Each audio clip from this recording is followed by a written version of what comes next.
I'm Mike, and this is me versus OGA Golf Course in Woodburn, Oregon.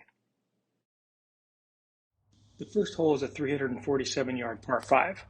My plan for the round was to play small ball, hit irons off the tee, lay up to around 100, and hope my short game allowed me to put up a decent score. I'm currently playing at a 20.3 handicap. I hooked my first drive into the range to the right of the fairway after one of my playing partners advised me not to hit it there while I was teeing it up. Thanks. Hitting 3 off the tee is far too common for me, but I make it work here and hit it to the right-hand rough about 140 from the center of the green. The green's significantly uphill, and I have to clear a decent-sized tree immediately in front of me, but I managed to do so with my 9-iron, leaving me about 7 feet to the hole. We found out when we got to the course that the greens had been aerated and sanded a day or two before, and you'll see that I struggled with judging the speed and break all day long.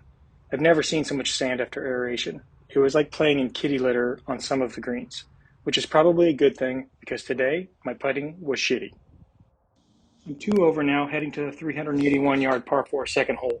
My goal is to hit a club that'll carry the water down the left and if I send it that way. So I grab my 4-iron and hook another tee shot, this time into a thicket of blackberry vines, and I'm forced to simply punch out. I lost the footage for the next shot, but here's what I was looking at roughly 180 out. Of course, I hit the most beautiful pitching wedge of my life with no video evidence to show for it. But I do have evidence of me sculling a sand wedge over the back of the green, then farting around with 2 of the stupidest chips you'll ever see,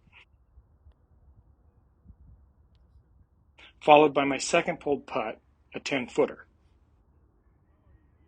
So far, small ball has meant big scores, but I'm told it works and am determined to get things back on track. I played an 8-iron on the 167-yard par 3 third hole, but it gets a little hung up in the wind and ends up nearly hole high, just to the left in the safe area to miss. That's a good miss, right? My chipping lets me down again, and this is the area of my game that I practice the most, like a couple hours a week pretty regularly.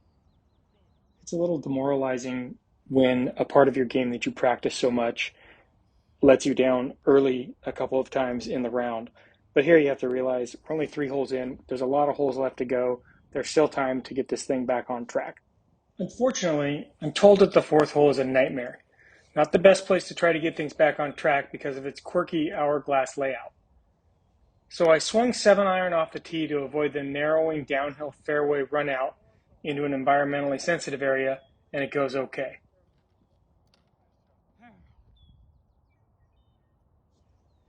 I pull the second shot into the woods, then I take a drop, then I shank maybe 30 yards down the fairway on the other side of the sensitive area, leaving me about 135 yards uphill to the green.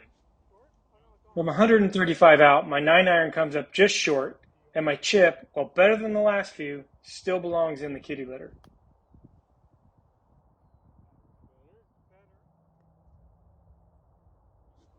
I end up walking off the par 5 4th hole with a 9, a bruised ego, and deep misgivings about the efficacy of small ball. The 5th hole is a chance for golfers to redeem themselves after the disaster that most make on number 4. 5 is another par 5 about the same length, going back the other way, but without any of the real trouble so long as you can keep the ball between the uprights.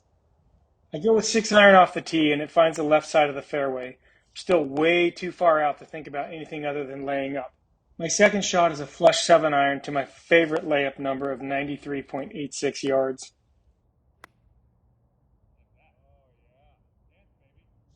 My gap wedge is a second-hand 52-degree tie with almost no grooves, which is why it was $12, but it does reach the back of the green on this shot. And despite the inconsistent and slow putting surface, I am able to cash in on the green in regulation with the 2-putt from 20 feet. Small ball is back on track, for now, I think. The 6 is a 135-yard par 3, but it was playing to a back pin at about 145 with a stiff right to left wind. So when I hit a mile-high 8-iron slightly to the left of the pin, it drifted down pin-high just off the left edge of the green. The chip sand wedge onto the green was supposed to run out, but it landed in a heavily sanded area and just died. I finally managed to find some proper speed in my leg putt, coming up just short, but also giving me an opportunity to practice my technique making clutch putts under pressure. Hole number 7 is similar to the par 5 fourth hole in that you want to be short off the tee to avoid a downslope into an environmentally sensitive area if you aren't a big hitter who can carry it. Since I established earlier that I'm playing small ball, I elect for the short play. I hit my 8-iron to in a decent position just on the left-hand side. Then I push my 7-iron approach into the brush on the left and end up having to take another drop. An awkward uphill pitch comes up short. I probably should have had the ball further to my front foot to avoid the chicken winging, but my second chip scares the hole and settles 7 feet from it. 2 putts later, I card a 7 to ensure I score a 4, a 5, a 6, a 7, an 8, and a 9 in the first 7 holes. Math sucks. Hole number 8 is another par 3, this time a short 120 yards back over the wetland area. We're playing into a stiff left to right wind that is partially into, so I like to play a lower punch 9-iron and send my first attempt into the crap. Sorry, frogs. My second swing produces the shot I wanted, but it still manages to come up just short of the green. A decent chip, finally, and I just missed the 7-footer, leaving me with a disappointing triple on the second easiest hole on the course. Hole 9 is directly into the wind as we head back towards the clubhouse on the 479-yard par 5.